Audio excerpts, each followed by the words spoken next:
Hello everyone, আমি Puja and welcome back to my mini kitchen. Mini কিচেনে আজকে কিন্তু বানাচ্ছি আমি দই ফুচকা। তোমরা কারা কারা দই ফুচকা খেতে ভালোবাসো অবশ্যই কিন্তু কমেন্ট করে জানিও।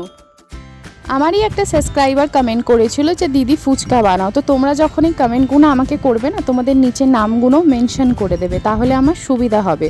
তো তারই রিকোয়েস্টে দেখো আজকে আমি ফুচকা বানাচ্ছি। যেহেতু আমি আগে জল ফুচকা বানিয়েছিলাম, তাই এবারে কিন্তু বানিয়েছি আমি দই ফুচকা। দই ফুচকা বানানোর জন্য কিন্তু ওপর থেকে ঝুরি ভাজা ছড়াতে হয়। আমার কাছে ঝুরি ভাজা ছিল না বলে আমি কিন্তু দই ফুচকার ওপর থেকে বাদাম ছড়িয়ে দিয়েছি। দই ফুচকার যদি তোমরা একটা ফুল রেসিপি ভিডিও চাও তাহলে অবশ্যই কিন্তু কমেন্ট করে জানিও, আমি কিন্তু তোমাদের জন্য লং ভিডিও আনবো। তো দই ফুচকাটা চলো মাম্মামকে দিই, মাম্মাম খেয়ে বলবে কেমন হয়েছে। মিনি কিচেন দই ফুচকা অনেক ভালো হয়েছিল। ভালো লাগলে লাইক কমেন্ট করে দেবে। টাটা।